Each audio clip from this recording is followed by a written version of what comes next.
नमस्कार, RST नेटवर्कच्या ताज्या बातमीपत्रात आपले स्वागत। अशा आहेत आजच्या प्रमुख घडामोडी।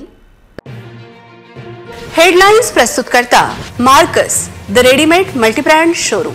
सर्वोत्तम quality, fresh stock, latest designs, reasonable rate. LRT college road, Raghuvanshi Mangal कार्यालयाच्या बाजूला, अकोला। कार्यकर्त्यांच्या अलोट गर्दीसह प्रकाश आंबेडकरांनी महारॅली काढून दाखल केला उमेदवारी अर्ज। संवाद सभा घेत शक्ती प्रदर्शन करीत महाविकास आघाडीच्या अभय पाटील यांनी दाखल केली उमेदवारी।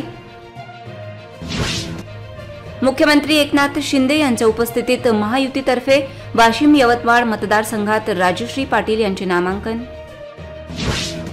काँग्रेस प्रदेशाध्यक्ष नाना पटोले यांचा वंचितला पुन्हा मैत्रीचा हात, वंचितच्या भूमिकेकडे सर्वांचे लक्ष। बुलढाणा लोकसभा मतदारसंघासाठी महाविकास आघाडीचे खेडेकर यांनी श्रींचे दर्शन घेत दाखल केला उमेदवारी अर्ज। आता सविस्तर बातम्या।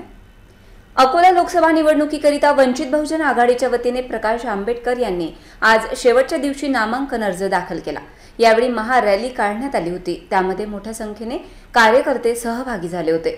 विविध फलक हातात घेऊन कार्यकर्ते समर्थन देताना दिसून आले। अकोला लोकसभा निवडणुकीसाठी नामांकन अर्ज दाखल करण्याच्या शेवटच्या दिवशी वंचित बहुजन आघाडीच्या वतीने समर्थकांच्या अलोट गर्दीसह वंचित बहुजन आघाडीचे नेते प्रकाश आंबेडकर यांनी आपला नामांकन अर्ज दाखल केला। त्यापूर्वी वंचित बहुजन आघाडीच्या टॉवर चौकातील कार्यालयापासून जिल्हाधिकारी कार्यालयापर्यंत महारॅली काढण्यात आली। यावेळी जिल्हाभरातून आलेल्या हजारो कार्यकर्त्यांची उपस्थिती होती। पक्ष कार्यालयापासून या महारॅलीला सुरुवात झाली। यावेळी वंचित बहुजन आघाडीचे नेते प्रकाश आंबेडकर व अंजलीताई आंबेडकर हे महारॅलीच्या समोर पायदळ चालत होते, तर त्यांच्या पाठीमागे हजारो कार्यकर्त्यांचा जनसमुदाय जयघोष करीत मार्गक्रमण करीत होता। वंचित बहुजन आघाडीचे हे शक्ती प्रदर्शन पाहता अनेकांचे धाबे दणाणले आहेत। यावेळेस आमचा विजय निश्चित आहे। अशा प्रकारे राज्याचे जे मत आहे ते 100% साहेबांनी पडतील। युवक वर्ग, विद्यार्थी वर्ग, जे नोकऱ्या लागल्या नाही तो वर्ग, सरकार साहेबांनी यावेळेस मत पडतील। त्यामुळे आमचा विजय निश्चित आहे। हे जे फॉर्म भरणारी संख्या आहे याच्यावरून दिसून येतं की मनातला खासदार जो कोणी असेल या अकोला मतदारसंघात श्रद्धेय बाळासाहेब आंबेडकर आहे आणि हा नामांकन हे त्याचा फक्त उपस्कार आहे। नामांकन झालं की बाळासाहेबांचं खासदारकी पदाची शपथ घ्यायला दिल्लीला बाळासाहेबच जातील। बोला, मी तुळशीराम चव्हाण, अकोला जिल्हा बंजारा समाजाचा ज्येष्ठ नेता। मी 32 वर्षापासून बाळासाहेबांसोबत आहे। बहुजन महासंघ तयार झाला तेव्हापासून आणि बंजारा समाजाला कोणी प्राधान्य दिलेलं नाही। अकोला जिल्ह्यातून फक्त बाळासाहेबांनाच प्राधान्य दिले। तर दर्शकांना तुम्ही पाहू शकता की ते मोठ्या प्रमाणात इथे लोक आलेले आहे आणि इकडे खूप वेगळा माहोल बनलेला आहे। तर आपण दादांकडून जाणून घेऊया, दादा काय म्हणणार? दादा, वंचित बहुजन आघाडीसाठी दुरून दुरून लोक आलेले आहेत। पुऱ्या महाराष्ट्रातून लोक सभासद साहेबांचे आलेले आहेत। साहेब सध्या अकोला जिल्ह्यात साहेबशिवाय कोणीच नाही पाहिजे आम्हाला। आंबेडकर या ठिकाणी खासदार म्हणून नेतृत्व आणतात, विद्यार्थ्यांना न्याय मिळवून देण्यासाठी करते। मी या ठिकाणी आशा बाळगतो त्यासाठी हजारोच्या संख्येने विद्यार्थी या रॅलीमध्ये सहभागी झालेले आहेत। दलित हिंदू जे आहेत त्यांना सुद्धा आज रोजी श्रद्धेय बाळासाहेब आंबेडकरांच्या माध्यमातून जो न्याय मिळत आहे, आज तळागाळातील जो वर्ग आहे आज तो सुद्धा या ठिकाणी कधी त्याच्यासाठी सत्तेचे दार उघडले नव्हते। परंतु या ठिकाणी सांगतो की मातंग समाज अत्यंत गरीब समाज आहे आणि या समाजामधून श्रद्धेय बाळासाहेब आंबेडकरांनी लातूर या ठिकाणी उमेदवारी दिली। म्हणून तमाम मातंग बांधव, हा दलित हिंदू या उपेक्षित असलेला वर्ग हा श्रद्धेय बाळासाहेब आंबेडकरांना या ठिकाणी या शुभेच्छा देण्यासाठी बहुसंख्येने जमा झाला। 4 एप्रिल रोजी सकाळी 9 वाजतापासून टॉवर चौकातील वंचित बहुजन आघाडीच्या कार्यालयाजवळ वंचितचे कार्यकर्ते एकत्र होण्यास सुरुवात झाली। सकाळी 10 वाजता या महारॅलीला सुरुवात झाली। वंचित बहुजन आघाडीच्या महारॅलीत सहभागी झालेल्या कार्यकर्त्यांच्या हातात मी ओबीसी, मी मुस्लिम अशा पद्धतीचे बॅनर हातात घेऊन कार्यकर्ते मार्गक्रमण करीत होते। वंचित बहुजन आघाडीचे नेते प्रकाश आंबेडकर व अंजलीताई आंबेडकर या महारॅलीत पायदळ मार्गक्रमण करीत होते। प्रकाश आंबेडकर, अंजलीताई आंबेडकर, सुजात आंबेडकर कार्यकर्त्यांचे अभिवादन स्वीकारत होते। यावेळी ठिकठिकाणी नागरिकांनी प्रकाश आंबेडकर यांचे पुष्पगुच्छ देऊन स्वागत केले। विजयाचा संकल्प घेत वंचित बहुजन आघाडीने केलेले शक्तीप्रदर्शन पाहता सध्या तरी हा विषय चर्चेचा बनला आहे। त्यानंतर जिल्हाधिकारी कार्यालयासमोर सभेचे आयोजन करण्यात आले। तत्पूर्वी प्रकाश आंबेडकर यांनी अकोला लोकसभा मतदारसंघासाठी आपला नामांकन अर्ज दाखल केला। आज 5 टर्म 4 टर्म खासदार राहिलेले संजय धोत्रे यांचा कार्यकाळ आपण कसं पाहतो? नॉन डेव्हलपमेंट काळ हा राहिलेला अशी परिस्थिती है। भरा हुआ है, आपके सामने 2 नए उम्मीदवार हैं, क्या कहोगे? देखिए, हर 5 साल के बाद लोकसभा की चुनाव होते हैं और हर 5 साल के बाद मेरे ख्याल से जिन जिन को कॉन्टेस्ट करना है वो अपने नॉमिनेशन करते हैं। कहीं इंडिपेंडेंट नॉमिनेशन करते हैं, कहीं पार्टियों से नॉमिनेशन करते हैं। हमने जो है वो वंचित बहुजन आघाड़ी पार्टी से नॉमिनेशन किया है और उम्मीद करते हैं कि लोग इस बार मुझे जिताएंगे, ऐसा मैं उम्मीद करता हूँ। अकोला लोकसभा निवडणुकीकरिता नामांकन दाखल करण्याच्या शेवटच्या दिवशी महाविकास आघाडी तथा राष्ट्रीय काँग्रेसच्या वतीने अभयदादा पाटील यांनी आपले नामांकन दाखल केले। नामांकन दाखल करण्यापूर्वी स्वराज्य भवन प्रांगणात महाविकास आघाडीची भव्य संवाद सभा संपन्न झाली। यावेळी प्रदेशाध्यक्ष नाना पटोले यांच्यासह महाविकास आघाडीचे पदाधिकारी उपस्थित होते। भाजपने देशात हुकुमशाही निर्माण केली आहे। महागाईने सामान्य माणूस हैराण झाला आहे।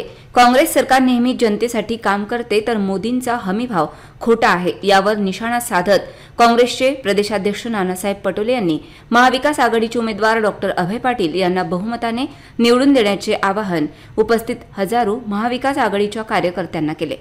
कार्यक्रम होतो तो बागल शिरूर मध्ये हा जो शिरूरचा जो उमेदवार बाळासाहेबांनी जाहीर केला,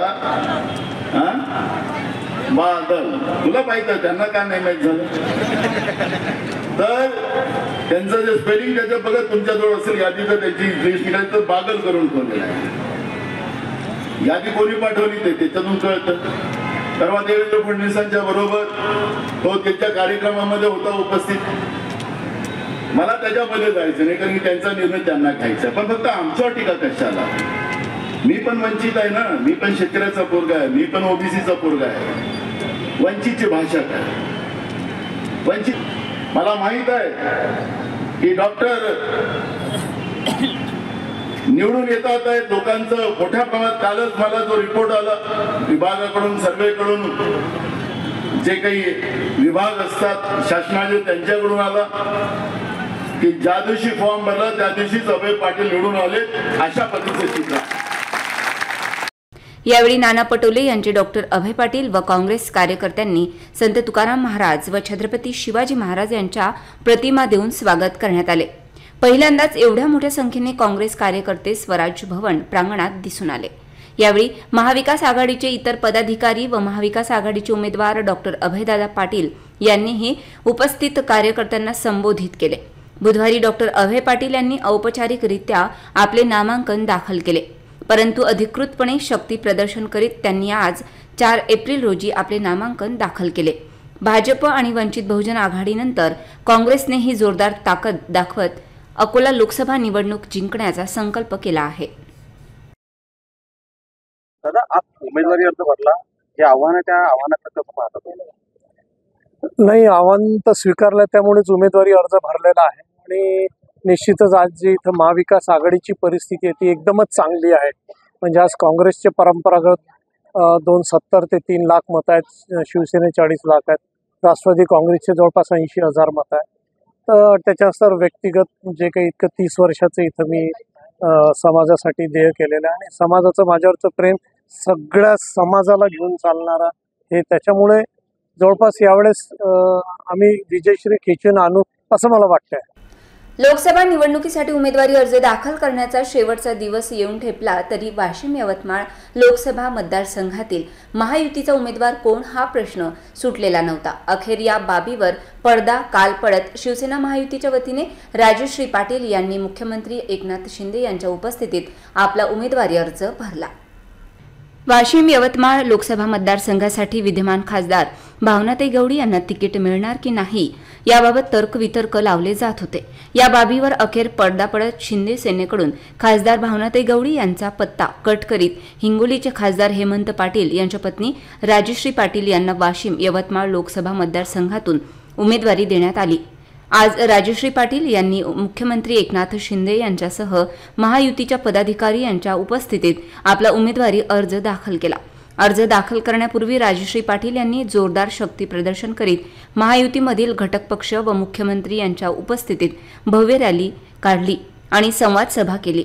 यावेळी मुख्यमंत्री एकनाथ शिंदे यांनी राजश्रीताई पाटील यांना आपण भरघोस मतांनी निवडून द्या असे आवाहन केले। राजश्रीताई, आपण या ठिकाणी फॉर्म भरला आहे।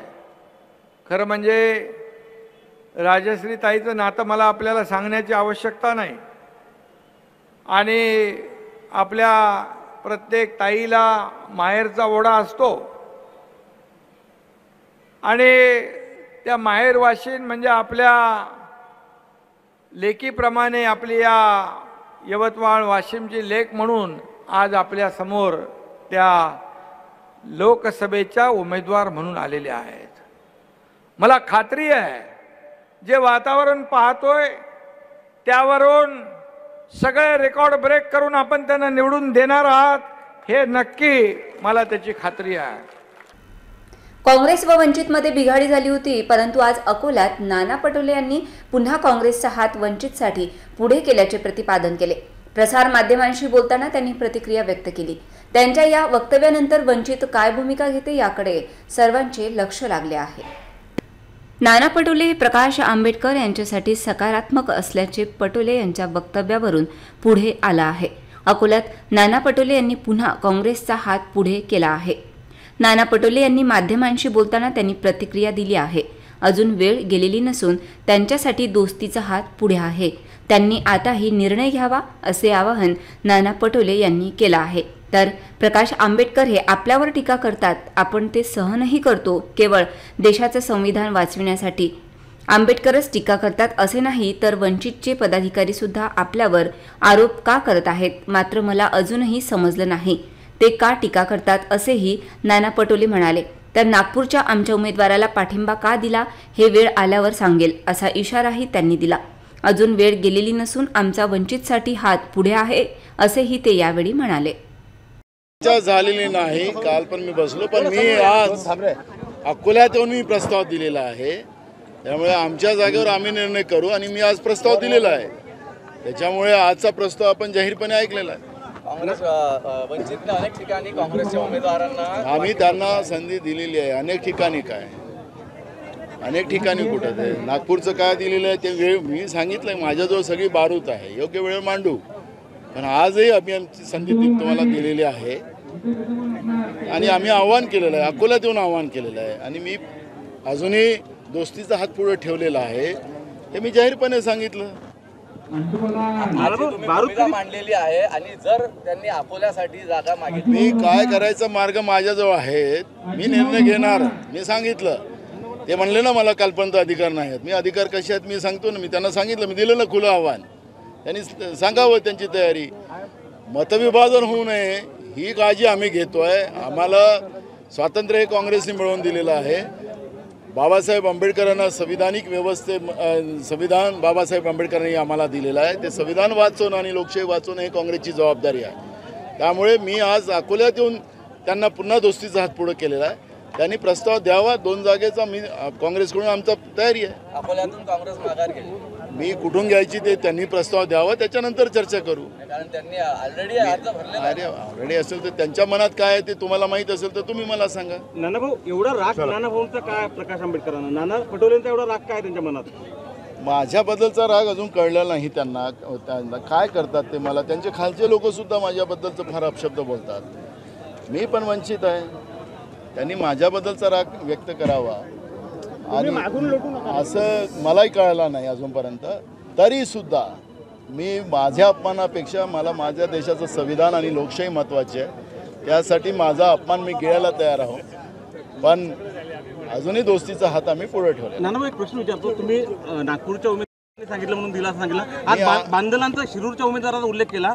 सर्व फडणवीस वंचितची उमेदवारी फायनल करताय असं म्हणणं आहे का तुमचं? मी अजूनही काहीच बोललो नाही. त्या स्पेलिंगची चुकी झालेली आहे ते सांगितलेलं आहे. फक्त ते बांधल परवा शिरूरमध्ये फडणवीसाबरोबर दिसत आहेत, तुमच्या चॅनलमध्ये दिसत आहेत, ते त्यांना आठवण करून दिले. आंबेडकरांची स्क्रिप्ट कोण लिहित आहे? मी अजून काही सांगितलं नाही ना. गेल्या 15 वर्षांपासून बुलढाणा जिल्ह्यात असलेल्या रिक्त पदांचा अनुशेष भरणे तसेच शेतकरी, मजूर, बेरोजगार आदींचा आवाज पोहोचविणे या उद्देशाने संसदेत पाठवण्यासाठी बुलढाणा जिल्ह्यातील जनता नक्कीच मला आशीर्वाद देईल असा विश्वास महाविकास आघाडीचे उमेदवार प्राध्यापक नरेंद्र खेडेकर यांनी व्यक्त केला. बुलढाणा लोकसभा मतदारसंघासाठी त्यांनी आज नामांकन अर्ज दाखल करण्यापूर्वी श्रींचे दर्शन घेतले.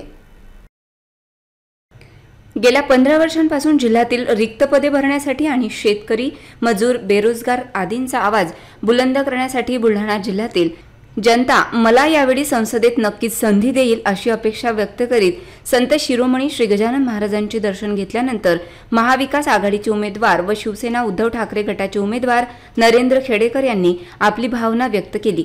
उमेदवारी दाखल करण्यापूर्वी नरेंद्र खेडेकर हे आपल्या काही कार्यकर्त्यांसह शेगाव येथे संत श्री गजानन महाराजांचे दर्शन घेण्यासाठी पोहोचले होते. संत गजानन महाराजांचे दर्शन घेतल्यानंतर नरेंद्र खेडेकर यांनी शेगाव येथे छत्रपती शिवाजी महाराजांच्या पुतळ्याला पुष्पहार अर्पण करून अभिवादन केले. गेली 15 वर्षे खासदार असतानाही जिल्ह्याचा विकास रखडला आहे. यावेळी जिल्ह्यातील रिक्त जागा भरण्यासाठी आणि जिल्ह्यातील शेतकरी, कष्टकरी, गरीब, बेरोजगारांचा आवाज संसदेत बुलंद करण्यासाठी जनता आशीर्वाद देईल असा विश्वास नरेंद्र खेडेकर यांनी व्यक्त केला. हे पहा, आता 8 तारखेला विड्रॉल आहेत, त्यावेळेस खरं चित्र स्पष्ट होईल. 14 मध्ये एखादं मला वाटतं 13 जण विड्रॉल करतील, मी बिनविरोध होईल. टक्करचाही प्रश्न नाही पडणार. महाविकास आघाडीमध्ये कधीच नाराजी नव्हती. तुमच्याकडे आलेल्या बातम्याच पेरलेल्या आहेत. महाविकास आघाडीचे जे नेते आहेत या ठिकाणी सगळे उपस्थित आहेत आणि कुठंतरी जागा आम्हाला मिळावी, उमेदवारी आम्हाला मिळावी ह्या अपेक्षा ठेवणं, स्पर्धा असणं निकोप याच्यामध्ये काही गैर नाही. माजी आमदार नारायण गव्हाणकर यांनी अकोला लोकसभा निवडणुकीसाठी कंबर कसली असून भाजपाच्या घराणेशाहीला विरोध करीत अपक्ष म्हणून लोकसभेसाठी अर्ज दाखल केला. भाजपाने नवख्या उमेदवाराला उमेदवारी दिली असून केवळ खासदाराची सुपुत्र आहेत, याच कारणामुळे त्यांना उमेदवारी मिळाली आहे असा आरोप नारायण गव्हाणकर यांनी केला. गव्हाणकर यांनी आज लोकसभेसाठी उमेदवारी अर्ज सादर करीत भाजपाला घरचा आहेर दिला असल्याची चर्चा नागरिकांमध्ये रंगत आहे. नारायण गव्हाणकर यांनी निवडणूक रिंगणात उडी घेतल्याने अकोल्याची निवडणूक चौरंगी होणार असल्याचे चित्र आहे. अकोला लोकसभेत भाजपला घरचाच आहेर मिळालाय. संजय धोत्रे यांचे सुपुत्र अनुप धोत्रे यांना भाजपने उमेदवारी दिल्याने नाराजीचा सूर भाजपमध्ये पाहायला मिळत होता. ही नाराजी चव्हाट्यावर आली आहे. माजी आमदार नारायण गव्हाणकर यांनी घराणेशाहीला विरोध करत आपली नाराजी व्यक्त केली आहे. नारायण गव्हाणकर यांनी अपक्ष म्हणून उमेदवारी अर्ज भरला आहे. नारायण गव्हाणकर यांच्या या भूमिकेमुळे भाजपची डोकेदुखी वाढणार आहे. कोणत्याही नेत्याच्या दबावाला बळी पडणार नाही असे प्रतिपादन नारायण गव्हाणकर यांनी केले आहे. असं आहे की मी तिकीट मागितलं होतं. मी 50 वर्षाचा कार्यकाल 77 सालापासून भारतीय जनता पार्टीचं काम करतो. मी स्वतःला नेता कधीच मानत नाही. सर्व कार्यकर्ते या पार्टीला मोठं करण्याचं काम कालखंडात त्यावेळेस केलं. मी सर्वांची नावं सांगणार नाही, पण मला असं वाटते की माझ्यावर अन्याय झाला. एखाद्या अधिक दुसऱ्या कोण्या जर तिकीट दिलं गेलं असतं तर मी काही फॉर्म भरला नसता. पण अत्यंत नवख्या उमेदवाराला, फक्त खासदार साहेबांचे सुपुत्र आहेत एवढाच त्यांच्या पाठीमागं एक विषय आहे. अशा अत्यंत म्हणजे जे ग्रामपंचायत सुद्धा लढले नाहीत अशाला तिकीट देण्याचं काम भारतीय जनता पार्टीने केलं, म्हणून माझ्यावर अन्याय झाला असं मला वाटते. म्हणून मी या ठिकाणी अर्ज दाखल केला. अकोला लोकसभा निवडणूक पाहता 4 एप्रिल रोजी शेवटच्या दिवशी नामांकन अर्ज दाखल करण्यासाठी पक्षाच्या वतीने रॅली काढून शक्ती प्रदर्शन करण्यात आले. यावेळी कर्तव्यावर असलेले पोलीस कर्मचारी भर उन्हात आपले कर्तव्य बजावत होते, तर एक अधिकारी एसी गाडीत बसून फिरताना दिसून आले. यावरून काही कर्मचाऱ्यात नाराजी व्यक्त होताना दिसून आली. लोकसभा निवडणूक पाहता 4 एप्रिल रोजी नामांकन अर्ज दाखल करण्याचा शेवटचा दिवस असल्यामुळे उमेदवारांचे नामांकन भरण्यासाठी शक्ती प्रदर्शन व गर्दी होणार असल्या कारणामुळे जिल्हा पोलीस अधीक्षक बच्चन सिंग यांनी सर्व पोलीस अधिकारी कर्मचाऱ्यांची निवडणुकीसाठी नियुक्ती केली आहे. ज्या पोलीस स्टेशन अंतर्गत येणाऱ्या भागात उमेदवारांची रॅली निघणार आहे त्या पोलीस स्टेशनच्या अधिकारी कर्मचाऱ्यांना सुव्यवस्था राखण्यासाठी तैनात करण्यात आले आहे। आज वंचित बहुजन आघाडीचे नामांकन भरण्यासाठी महारॅली काढण्यात आली होती। याकरिता 2 पोलीस स्टेशन हद्दीतील अधिकारी व कर्मचारी तैनात करण्यात आले होते। उन्हाळ्याचे दिवस पाहता भर उन्हात कर्मचारी सुव्यवस्था राखण्यासाठी कर्तव्य बजावताना दिसून आले, परंतु असे आढळून आले की एक पोलीस अधिकारी आपल्या पोलीस वाहनात बसून एसीची थंड हवा खात गाडीत बसून होते। आपल्या कर्मचाऱ्यांना पायदळ आदेश देत स्वतः मात्र एसीच्या गाडीत बसून अधिकारी आराम करीत होते। जेव्हा या अधिकाऱ्याला आपले वरिष्ठ अधिकारी रस्त्यावरून पायदळ चालताना दिसले तेव्हा मात्र आपली एसीची गाडी सोडून अखेर या अधिकाऱ्याला खाली उतरावे लागले। चौकात भर उन्हात कर्तव्य बजावणाऱ्या पोलीस कर्मचाऱ्यांमध्ये या अधिकाऱ्याबाबत खमंग चर्चा सुरू होती। जागतिक घडामोडी व लोकसभा निवडणूक पाहता ऐन लग्न सराईमध्ये सोन्याचे भाव रेकॉर्ड ब्रेक वाढले असून चांदीच्या दरात वाढ झाली आहे। आगामी काळात सोन्याचे भाव 75,000 पर्यंत पोहोचण्याची शक्यता सराफा व्यावसायिकांनी व्यक्त केली आहे। आगामी सणोत्सवामध्ये सोने खरेदी कमी होण्याची शक्यता सुद्धा वर्तवली जात आहे। जागतिक घडामोडी आणि लोकसभा निवडणूक पाहता ऐन लग्न सराईच्या दिवसांमध्ये सोन्याचे भावाने नवीन रेकॉर्ड प्रस्थापित केला आहे। देशाची सुवर्णनगरी म्हणून प्रसिद्ध असलेल्या जळगाव येथील सराफा बाजारमध्ये सोन्याचे भाव ऐकून ग्राहकांना घाम फुटला आहे, तर चांदीच्या किमतीमध्ये सुद्धा मोठ्या प्रमाणात वाढ झाल्यामुळे ग्राहक सोने चांदी खरेदी करण्याऐवजी परत जाणे पसंत करीत आहेत। आजच्या स्थितीत सोन्याचे भाव जीएसटी सोबत 71,482 पर्यंत पोहोचले आहेत, तर चांदी 80,340 रुपयापर्यंत पोहोचली आहे। दररोज किमतीमध्ये नवीन रेकॉर्ड प्रस्थापित होत चालला आहे। सोन्याचे भाव पुढील काही दिवसांमध्ये 75,000 पर्यंत पोहोचण्याची शक्यता सराफा व्यावसायिकांनी व्यक्त केली आहे। सोन्याच्या किमती गगनाला भिडल्यामुळे ऐन विवाह सोहळ्याच्या दिवसात तथा गुढीपाडव्याच्या शुभ मुहूर्तावर नागरिक विचार करूनच सोने खरेदी करू शकतात। वीज ग्राहकांना गुणवत्तापूर्ण आणि अद्ययावत सुविधा देण्याचा प्रयत्न महावितरणकडून केला जात आहे। याचाच एक भाग म्हणून वीज ग्राहकांना तक्रार निवारण, बिल भरणा, नवीन वीज जोडणी अशा विविध कामांसाठी मदत करणारे ऊर्जा चॅटबॉट ॲप्लिकेशन महावितरणने विकसित केले आहे। याचा लाभ घेण्याचे आवाहन महावितरणने केले आहे। ग्राहकांना भरवशाचा, दर्जेदार आणि पुरेसा वीज पुरवठा या मूलमंत्रावर महावितरणचे कामकाज सुरू आहे। ग्राहकांना दर्जेदार आणि वेळेवर सेवा देण्यासाठी महावितरणच्या वतीने ऊर्जा चॅटबॉट ॲप्लिकेशन विकसित करण्यात आले आहे। या ऊर्जा चॅटबॉटमुळे ग्राहकांना कार्यालयात येण्याची गरज राहणार नाही। दिवसाचे 24 तास आणि सप्ताहाचे 7ही दिवस सेवा उपलब्ध असल्याने त्यांना सोयीनुसार सेवेचा लाभ घेता येईल। या ॲप्लिकेशनमुळे वीज ग्राहकांना सुविधा मिळणार आहेच, शिवाय महावितरणलाही ग्राहकांच्या समस्या आणि अपेक्षा सहजपणे समजून घेता येणार आहेत। महावितरणच्या संकेतस्थळावर भेट दिल्यानंतर पहिल्या पानावर उजव्या बाजूला अगदी खालच्या भागात संगणक किंवा टीव्ही संचासारखे हलणारे कार्टून दिसणार आहे। त्यावर क्लिक केल्यानंतर ऊर्जा चार्ट बॉट उघडेल। त्यामध्ये भाषा निवडल्यानंतर ग्राहकांना आवश्यक असलेली माहिती जाणून घेता येणार आहे किंवा तक्रारही करता येणार आहे। त्यामुळे या ॲपचा जिल्ह्यातील वीज ग्राहकांनी वापर करण्याचे आवाहन महावितरणकडून करण्यात आले आहे। दिल्लीतील रहिवासी मुलीची अकोल्यातील युवकासोबत मैत्री झाली। त्याचे रूपांतर प्रेमात होऊन दोघांनी लग्नाचे वचन घेत संबंध प्रस्थापित केले, परंतु अकोल्यातील युवकाने 3 वर्षांनंतर लग्नास नकार दिल्याने सदर युवतीने पोलीस स्टेशनला धाव घेत तक्रार दाखल केली। या प्रकरणी रामदासपेठ पोलिसांनी गुन्हा दाखल केला असून आरोपी फरार आहे। रामदासपेठ पोलीस स्टेशन हद्दीत राहणाऱ्या एका तरुणीवर अत्याचार झाल्याचा धक्कादायक प्रकार समोर आला असून तब्बल 3 वर्षांपासून आरोपी या तरुणीवर अत्याचार करीत होता। अखेर तरुणीने रामदासपेठ पोलीस स्टेशन गाठले। पोलिसांनी वैद्यकीय तपासणी केल्यानंतर आरोपी विरुद्ध बलात्काराचा गुन्हा दाखल केला असून आरोपीचे नाव मोहसिन इब्राहिम सूर्य असे आहे। प्राप्त माहितीनुसार मोहसिनने या तरुणीला शहरातील नामांकित हॉटेलमध्ये नेत तिच्यासोबत अनेकदा संबंध प्रस्थापित केले असे तरुणीने पोलीस स्टेशनला दिलेल्या तक्रारीतून म्हटले आहे। ही तरुणी दिल्ली येथील रहिवासी असल्याचे समजते, परंतु गेल्या काही दिवसांपासून मुंबईमध्ये ही वास्तव्यास असताना आरोपी मोहसिन सोबत तिची ओळख झाली। आरोपी मोहसिन अकोला येथील रहिवासी आहे। या दरम्यान दोघांमध्ये चांगले संबंध प्रस्थापित झाले। या मैत्रीचे रूपांतर नंतर प्रेमात झाल्याने तिला लग्नाचे वचन सुद्धा दिले होते। त्यानंतर ही युवती अनेक वेळा अकोल्यात सुद्धा आली। अकोल्यातील नामांकित हॉटेलमध्ये मोहसिनने तिला मुक्कामी ठेवल्याचे तक्रारीत नमूद आहे. या ठिकाणी या दोघांमध्ये संबंध प्रस्थापित झाले होते. गेल्या 3 वर्षांपासून या दोघांमध्ये रिलेशनशिप सुरू होती. तरुणीने मोहसिनकडे लग्नाचा तगादा लावला असता त्याने लग्नासाठी स्पष्ट नकार दिल्यानंतर आपली फसवणूक झाल्याची तिच्या लक्षात आले. त्यानंतर तरुणीने रामदासपेठ पोलीस स्टेशनमध्ये धाव घेत त्याच्या विरुद्ध तक्रार नोंदवली. या प्रकरणी रामदासपेठ पोलिसांनी कलम 376(2)(N) 506 नुसार गुन्हा दाखल असून आरोपी मोहसिन सध्या फरार आहे. पोलीस त्याचा शोध घेत आहेत. या घटनेमुळे मात्र शहरात एकच खळबळ उडाली आहे. पुन्हा एक नजर टाकूया आजच्या प्रमुख घडामोडींवर. हेडलाइन्स प्रस्तुत करता Marcus the readymade multibrand showroom. सर्वोत्तम quality, fresh stock, latest designs, reasonable rate. LRT college road, Raghuvanshi Mangal कार्यालयाच्या बाजूला, अकोला. कार्यकर्त्यांच्या अलोट गर्दीसह प्रकाश आंबेडकरांनी महारॅली काढून दाखल केला उमेदवारी अर्ज.